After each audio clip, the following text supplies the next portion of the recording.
Yeah, I think that may be part of it, though, that if you don't grow up with generational wealth, then not only are you not familiar with it, but you're kind of not conditioned to even think about it.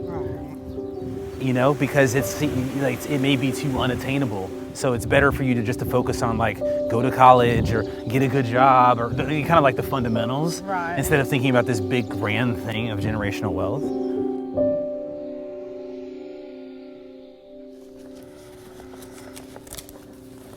What else is in here? Oh wow, okay. This right here is a perfect example of why you should have insurance. My grandparents, neither one of them had any insurance. My Uncle Wayman and Aunt Bay had to bury both of these people. So this is the perfect example of why you should have insurance. Wow. You didn't tell Grandma to get life insurance, did you? No, this is probably the other reason why my mother always had life insurance. And here's my thing. This is why I started this company. Yeah. Because she is, like, as far as I know, she's the first person in the family to have life insurance, and she passed, right?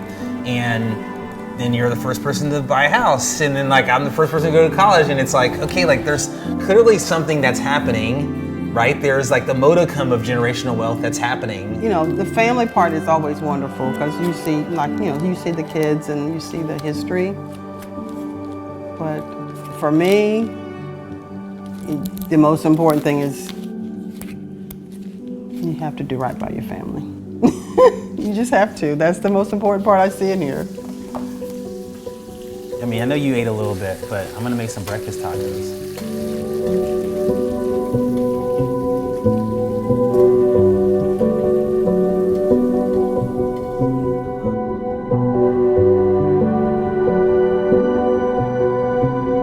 So, 17 years this month. Right. Wow. What day did you move in?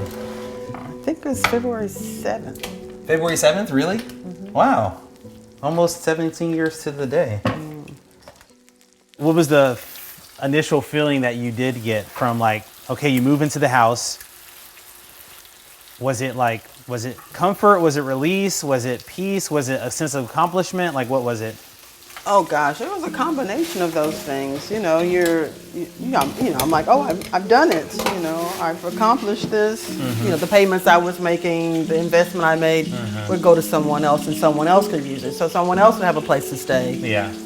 Whether you all had to stay together, you had some place to go, and I think that's important. I guess I didn't think of it in terms of investment, but I figured, you know, you should always have a place to go to call home. You know. If you want to give your children, your family a gift, preparedness is always the gift, because that way you take a lot of the, you know, life lessons are good, but everything doesn't have to be a life lesson. Some things can be a gift. And to me, if you're giving them that gift of not having to be worried about what's going to happen should you die or should something happen to you, but you give them the ability to grieve and to have a peaceful moment of going, I love my father, I love my mother, I'm going to miss them, not, oh my God, I got to figure out where this money's going to come from. If the concept of tenure had existed, you know, before you were a homeowner, what would that have done for you? Like at that point? It would have been a help.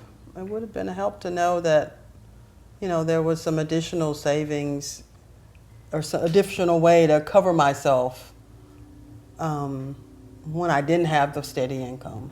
You know, I think that's important. It was important to me to be a good parent. Even if I didn't have a lot, it's still important to be a good parent. And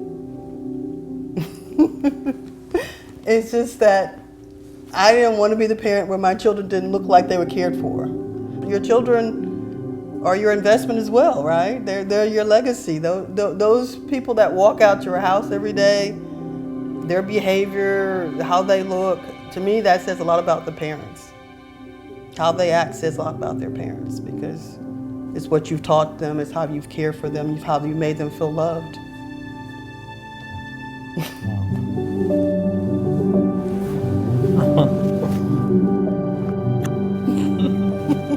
That's not for the camera.